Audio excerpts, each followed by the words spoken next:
Hey there, I'm Stephanie Domet. I'm an editor at Mindful magazine, and I'm a writer for mindful.org.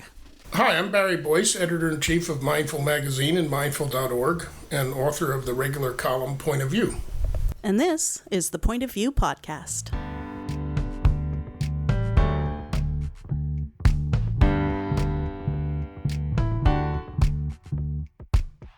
So as usual, Barry and I are in his office here at Mindful. You might hear some street sounds, some birds doing their thing. You will for sure hear Squeaky Chair, our unofficial co-host. There he is now.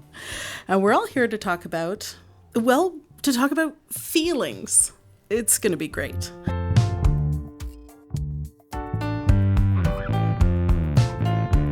Barry, I'm so glad you chose to write about emotions for the October issue. As a fiction writer, I feel obsessed with feelings and how we react to them or act on them, our own feelings and the feelings of others. And what made you want to write about emotions this time out? When you said feelings, I heard that old song in my head. Feelings. You remember that? Whoa, whoa, whoa, feelings. That one? Exactly. Uh-huh. It's the cliche, cheesy song. It's the ultimate cheesy song, right? It's the go-to. Well, feelings is a go-to for Mindful. When we did our Getting Started series in 2014, it was very important to us that very early on we addressed working with emotions. You know, we've always felt it's really important to let people know that emotions are a key area of investigation for mindfulness. It's not just about attaining some never-changing kind of way of behaving and thinking and acting. Mindfulness turns its lens to the full range of emotion that we have. So I've been meaning to do this point of view for quite a while because it's just so important. Because we can't expect to stay in that space of equanimity. Things happen and we feel something about them. Well, in fact, equanimity encompasses emotion. Equanimity is about remaining steadfast, you might say, in the face of ups and downs. But one might be mistaken in thinking that means when something bad happens that you don't have a negative emotional reaction. Right. So equanimity is the backdrop, but in the foreground could be the emotion. So I guess a better way to think of it would be we can't expect to remain neutral throughout. Exactly. We in fact, it's not a goal. Right. It's not a goal to have this kind of neutral, faux, peaceful kind of demeanor all the time. It's that's a fake kind of mindfulness because it's not human. You're trying to have one kind of response to what's going on in the world, and that's not human. Right. You write about being rational and being emotional, and it seems to me that culturally we're kind of obsessed with that, and I wonder what you make of that obsession with being rational instead of emotional. And then I'll tag on a secondary question while we're at it. Are those two even opposites? Rational and emotional? Yeah, I mean, that's a great question. You know, as I was exploring this topic, I started looking back into the history of how emotion has been treated and discussed, particularly in the West, you know, going back to ancient times in the West. And you do seem to find a consistent, almost denigration of emotion and a celebration of rationality. Mm-hmm. So, you know, when you think of the historically, when people uphold the great thinkers of the West, they're holding up thinkers for one thing, and it's rather than feelers. Yeah, exactly. Yeah. It's Aristotle and Plato, and it seems to be all about how you think things through. Uh-huh. And in life, we feel things through as much as we think things through. So this it creates a sort of false juxtaposition between the cool, calm, rational mind and the upset, unstable, mercurial, emotional mind that's lesser. And I think that's problematic. Yeah, that feels to me like a dichotomy that's been used to keep women in particular out of certain arenas. This idea that rational is better than emotional. It's something that's always raised around women who try to get into politics or women in business. What's at stake for us socially, culturally, or even personally when we decide that emotions are the province of one group and not another, in this case, perhaps women and not men? Yes, well, there's been quite a lot lately in the press surrounding the Serena Williams incident from the U.S. Open, where she got really mad, and it's occasioned a great commercial that shows the absurdity of denigrating women for showing emotion, for having emotion. Clearly, men show emotion all the time, and they're often celebrated for it. For their passion. For their passion in sports, you see that all the time, and so it does a great disservice to emotion altogether to genderize it and to rank it, as often people are frankly doing, as far as I'm concerned, when they take a very simplistic approach to neuroscience discussions around emotion. They pit the so-called executive function at the front of the brain with the emotions in the amygdala, in the heart of the brain. And it's like these two are fighting against each other. And even the term executive function is a kind of a 50s,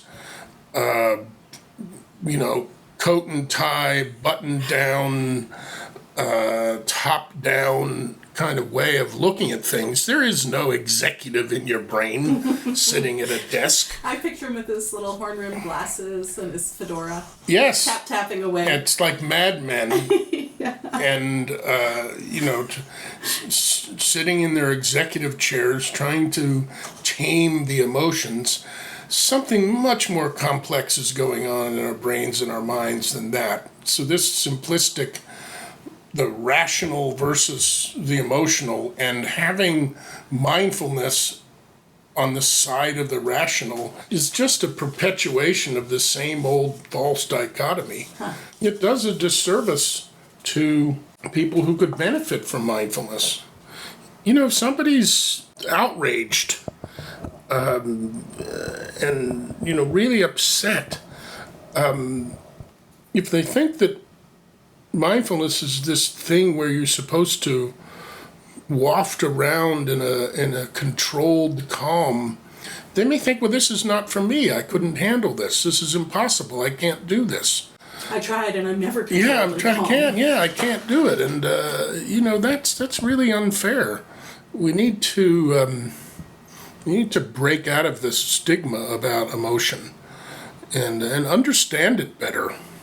Yeah, and I guess break out of that dichotomy that says there's rational and there's emotional and they're separate. Why would we want our emotions at the table when we're making a decision, say?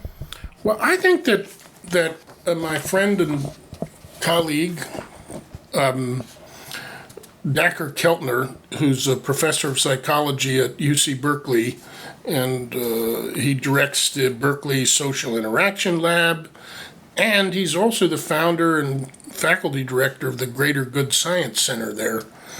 And Mindful has a very close relationship with Dacker and the Greater Good Science Center. And I want to read from an interview that we did with him that I think expresses a subtler understanding of emotion and its relationship to how we make decisions. So I was asking him, what exactly is an emotion? And Dacker said, in my field, we think of an emotion as a brief, transient process that helps us achieve a social goal, like fairness, taking care of people in need, or avoiding danger. Those brief processes have an expressive element, a signal in the face, or the voice, or the body. They also have other physiological components, chills, goosebumps, heart racing. Emotions aren't irrational. They embody judgments about the world that help us live our social lives. When you feel compassion, one of the emotions I've been most devoted to studying, your mind is captured by the idea that there is harm and you need to attend to it. Yes, emotions are challenging and they need to be navigated with care, but our rich diet of emotions allows us to engage with others to enjoy our world. It's when we wall ourselves off from emotional connection in a cocoon of pure self-interest that we're in danger of weakening the pro-social tendencies that hold the human world together. And I just think that's just a brilliant expression and understanding of emotion, that emotion is not irrational. It's an on-the-spot response. And yes, it is challenging, but we needn't throw out the baby with the bathwater, because emotion, when it runs rampant, as it is wont to do, it can cloud our good judgment too. Right. And nobody's denying that. And emotion can be very dangerous. Yeah. Somebody whose emotions or when our emotions are completely imbalanced, then we could strike out at somebody, and then if that habit is fed further, that it can lead to real grievous harm and even death. And so that possibility and that fear, I think, perhaps has caused us all to run in the direction of rationality. Mm-hmm. Whereas mindfulness and awareness is saying we need to go in the direction of emotion and learn how to work with its power. It's like if you get a dog,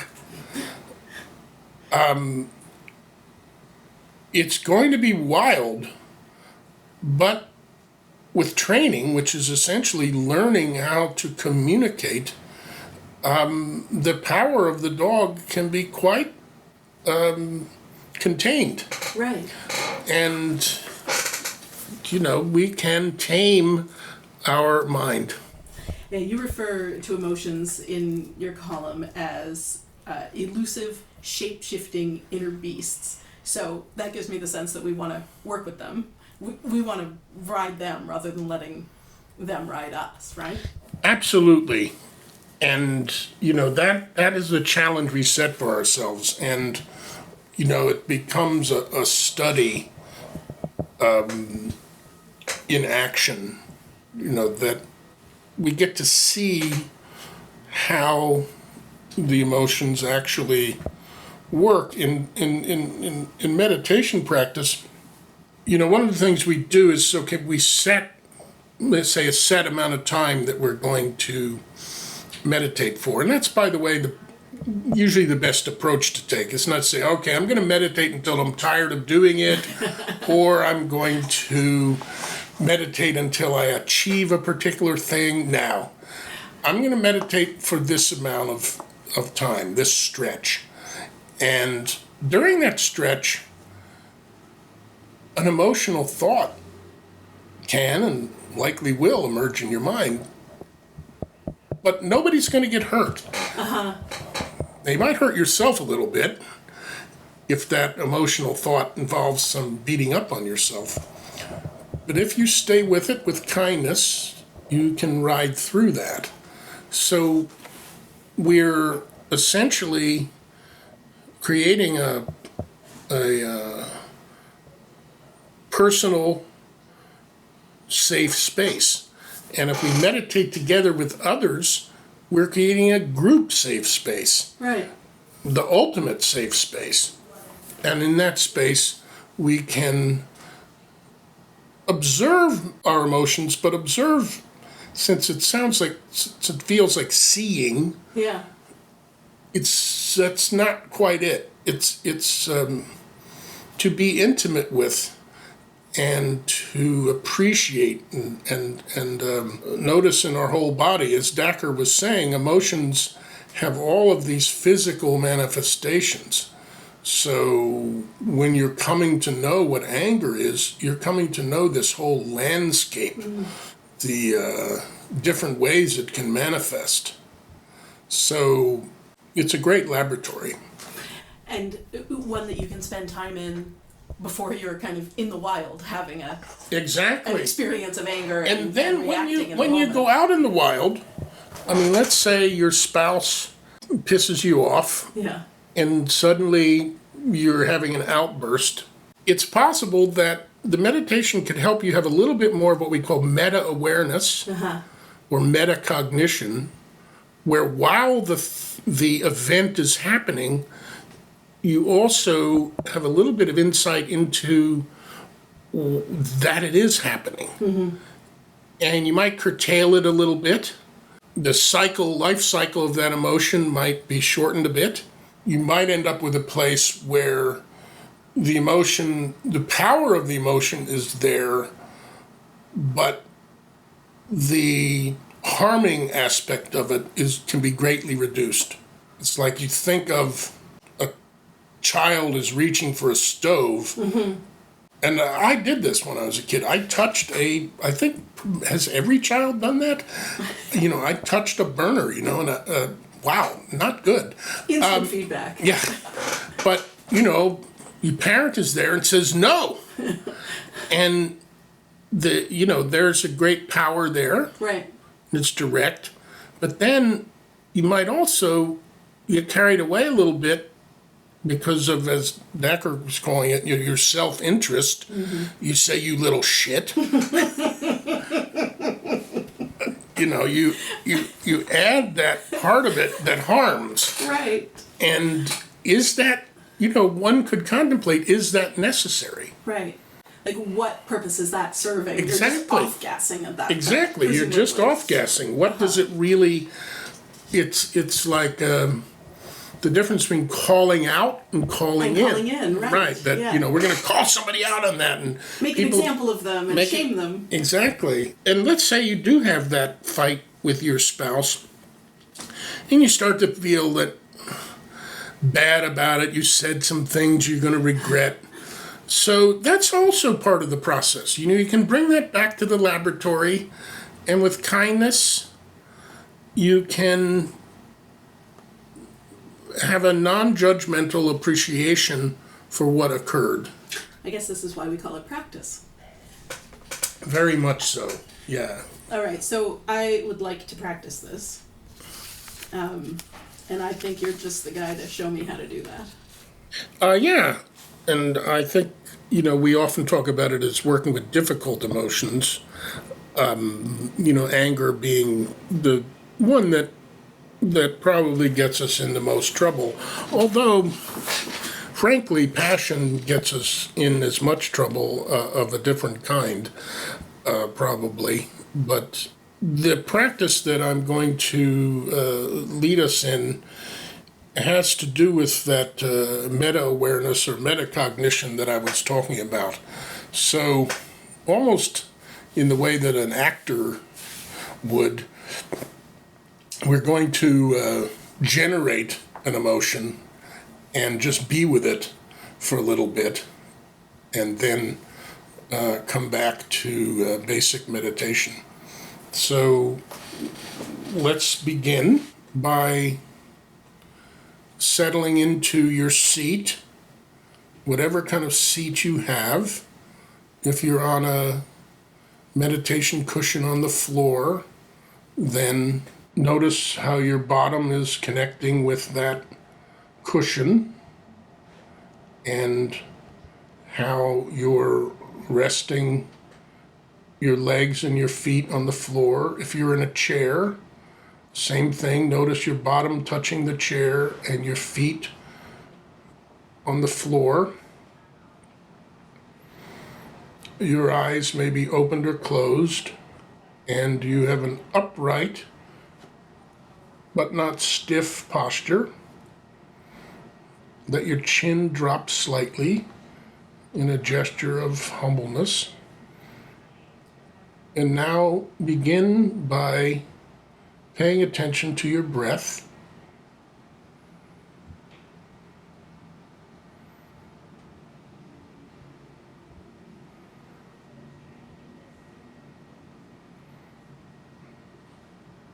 Notice your breath as it comes in and goes out. As you have thoughts, you can simply say thinking in your mind and come back to the breath. So you're identifying the thought as thinking and coming back to your breath. Let's just do that for a little while. I'm not going to say anything.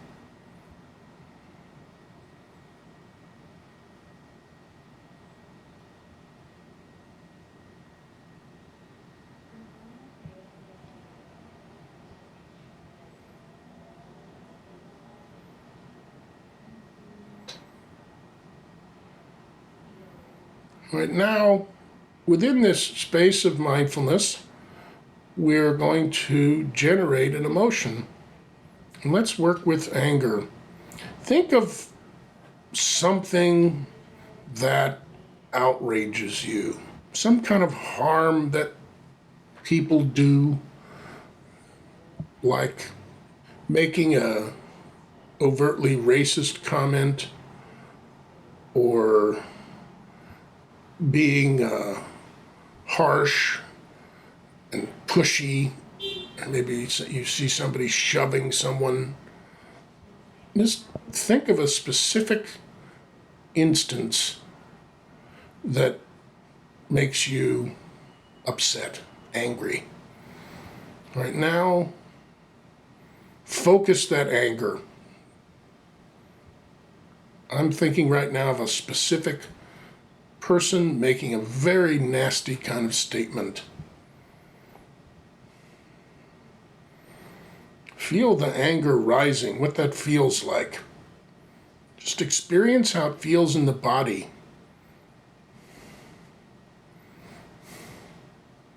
Feel how it changes your physiology. Get into it. Go with it. Be mad. You are mad. Be mad about this. This is something that's unfair, unpleasant, no good. You don't want it to happen. You feel the intensity rising.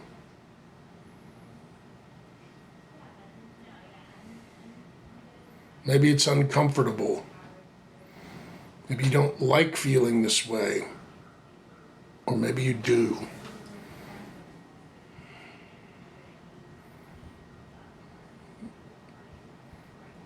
Feel the intensity of it. Now, let's let go of it. Let go of that external stimulus, the thing you were thinking of that made you angry. If necessary, think of something pleasing, like a blossoming flower with dew on it or something like that, or someone being very kind. And now, feel what it's like to let the emotion subside. Now, it doesn't happen instantly. It has a life cycle. can take a little while to come back.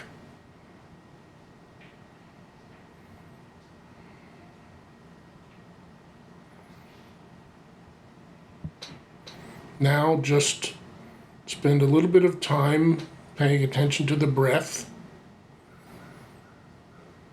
And you feel a slight afterglow or afterburn of the emotion there, still in your body. Maybe your shoulders stiffened. Drop them down. Rest more. Paying attention to the breath. Breath. Breath.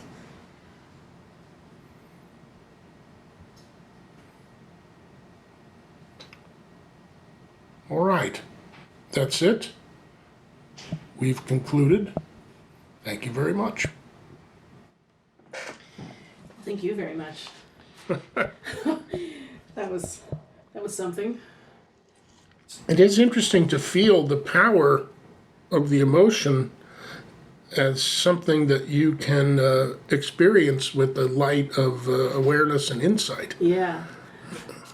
What really struck me was your invitation to notice you don't like it, you don't want it, or maybe you do. And that's a really interesting place to hang out with challenging emotions as well. You know, what do we create? What do we, cling to?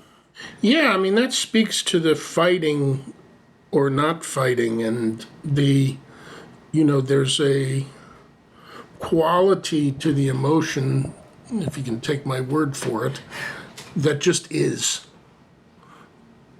It's not about whether you like it or not, it just is. And when we have less fear and more intimacy and familiarity, we can let if you say, the pure emotion be there a little bit more. And maybe, in terms of anger, the harming element can be greatly reduced. Because anger does seem to be some kind of a piercing response to wrong. Mm-hmm. In the heart of it, it's something like that, feels like to me. Well, the word righteous is sometimes paired with it. Sometimes anger is righteous anger. Yeah. It can be a thing that propels you to get things done, to make potentially positive social change, for instance, as well as to kick over a chair. Yeah. Well, and you need to look at when political groups often are fueled by righteous emotion, but, there are many stories of people burning out on that. Yeah. Because either themselves or the organization or both began to rely on it as a drug. Yeah. And, I think as we look at examples and exemplars, you think of somebody like Nelson Mandela or Mother Teresa or, any number of people who clearly accomplished things with great emotion and certainly indignation. I don't think that Mother Teresa approached poverty with a simple acceptance of it. Right. Nor did Nelson Mandela approach apartheid with acceptance. There was great indignation there. But because the work was long, you couldn't simply use, they couldn't use the power of the motion as a drug to get high on. Mm-hmm. Well, even the kind of the invitation to observe the how it embodies, the physicality of that emotion, really paying attention to the feelings in my body during that practice. That is not a place I can hang out for a long period of time. Yeah, and exactly. It's another way of looking at it is this guy we know, who's written for Mindful, Jeremy Hunter, who's a management expert at Claremont Graduate University in California, in Southern California. He talks about looking at your nervous system as a kind of a complete, so you have all these resources at your disposal. And if you get angry, you spend a certain amount of that resource. Right. Was it worthwhile? Was it a worthwhile use of your resource? Because it takes a while to recover, right? Yeah. So he's looking at it from a non-judgmental, neutral perspective about the nervous system. We know that people who over-respond burn out. Right. They trash their nervous systems. This is a very sad situation for first responders, for example. They get called to action and they expend an incredible amount of energy, and then it turns out it was just a cat in a tree and it was no big deal. But they have to spend all that time coming back down again. Right. So emotions are like that. They're part of a bank that we have. So, that's part of what we can pay attention to, is this resource allocation system that is our nervous system. Right. You often remind me on this podcast and elsewhere that you are not a perfect paragon of mindfulness, is how you once put it. So tell me about a time your emotions got the best of you.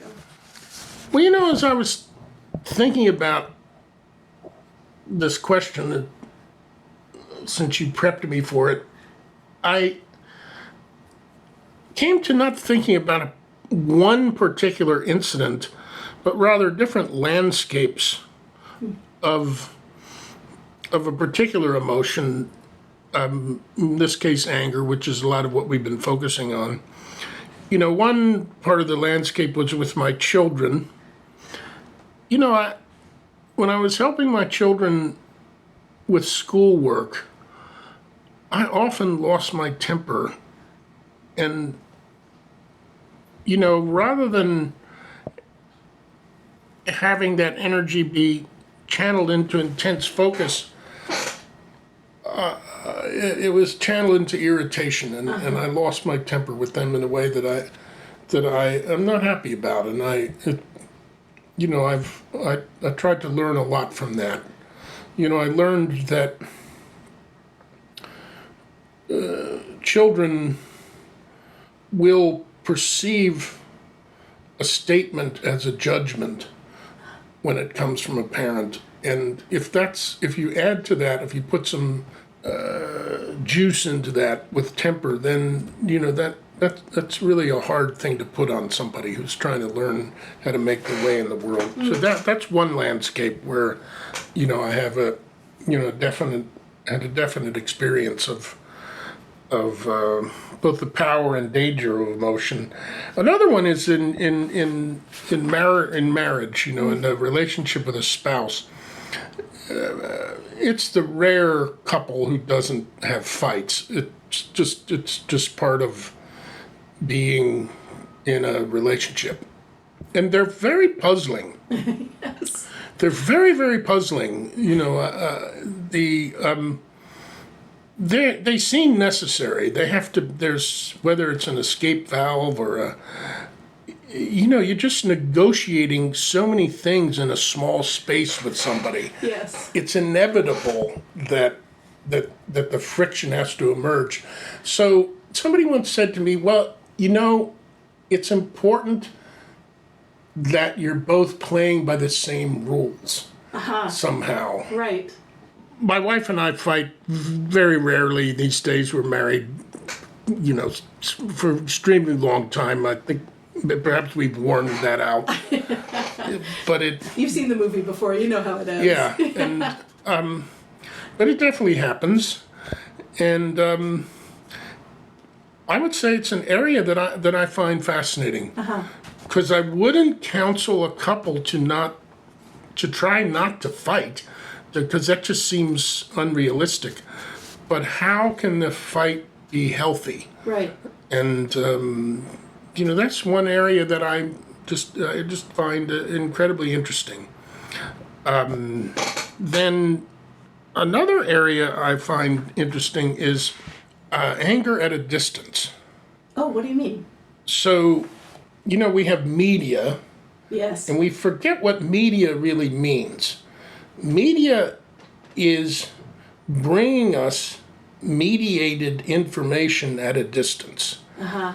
I'm not standing next to the President of the United States. He's not sitting across from me. I hear his voice on media. Yes. And I'm screaming suddenly because he's said something that upset me. Right. I remember this used to happen with Jimmy Carter. I felt like he said a lot of really stupid things, and I was a lot younger then, and I got really mad. And, or reading the newspaper, the radio, whatever it is, or you hear of a crime. Yes. And you want to strangle that person. Wow, that's terrible. And, but that we have a justice system that, imperfect as it is, it's an attempt to not just respond to crime with vengeance, but yet you feel vengeful in the moment. So, that's a very interesting area. How much do you exercise mental hygiene and put yourself on a media diet so that you're not exposed to these things at a distance? At the same time, you don't want to be a know-nothing. Right. So that's a very interesting landscape to cover, because if you think about it, in personal interaction, when you get people in rooms together up close, in the end, they tend to behave better. Yeah, by and large. By and large. Not always, Depends for on the group, sure. Depends on the room, but yeah, Depends on the by and room, large. depends on the group, but by and large, when people have to spend time actually looking at each other, sharing the space, particularly if you got the right configuration of people, then it's not as easy for us to be assholes together. That's right. We have to, perhaps reluctantly acknowledge each other's humanity, the fact of each other. Exactly. Yeah. And I think this is a big part of what Dacker is talking about the pro-social tendencies that hold the human world together. Right, because I can yell at the radio, and I do. Yeah. All by myself. Yeah. But I probably wouldn't yell those things right into the face of the person And I can't see. if you did, because you're in the contained space, something more interesting and creative might come out of that. Right, there's feedback. There's no feedback when I just And yell in at fact, the radio. that circles back to the spousal argument. Right. If something creative can come out of the interaction, because some stuff's been bubbling beneath the surface, and now it's out. Here we go. We're going to talk about this. We're now. going to go through this. In the last landscape of emotion that I was contemplating is free-floating emotion. Oh, that stuff. It just sort of, suddenly you're pissed off, and it's like, wow, what?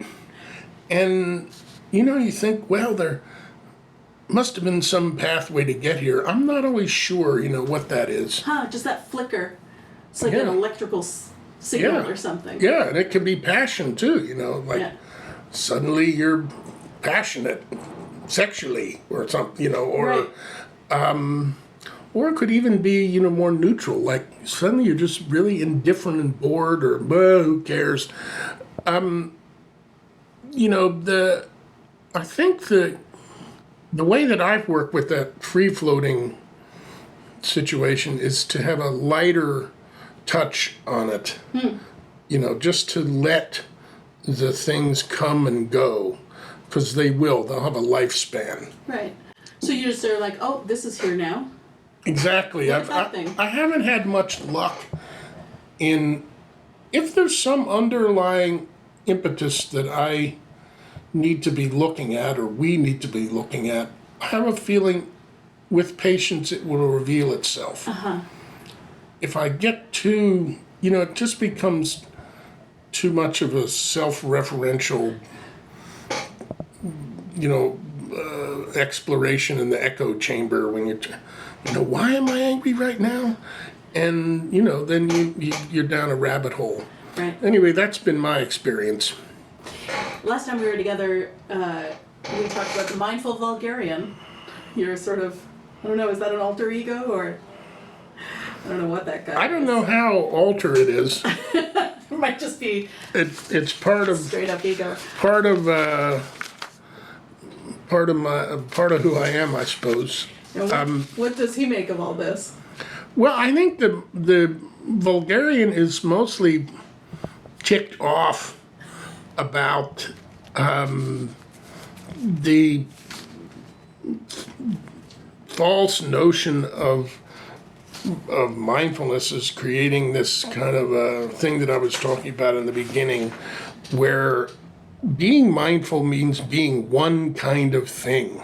So you're always talking in a soft voice, and you're carrying yourself with an incredible sense of gentleness, and it's very fakey, and it lacks passion and humanity, and it sends off the wrong message. It's just trying to control ourselves. And if mindfulness and awareness are as valuable as we think they are, then it seems to me that it ought to be able to allow humans to be fully themselves with the full range of responses available. And I want to quote Dacker again here. This is from a little interview with him on the Daily Californian, which is the UC Berkeley's paper. Relying on your passions makes you wiser. It makes you better at leading.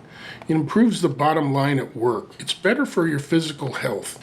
The people around you will like you better if you have these passions that are guided by reason and guide reason.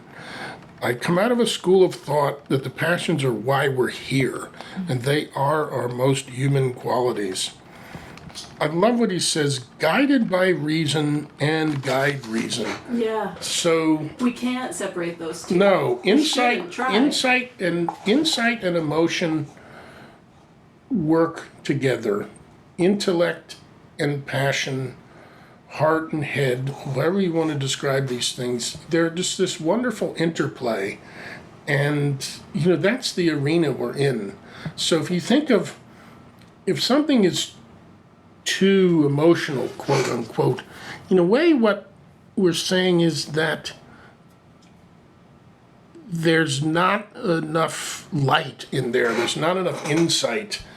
And if something is too intellectual, it's dry, there's not enough emotion. Right. So the Goldilocks moment is those coming together.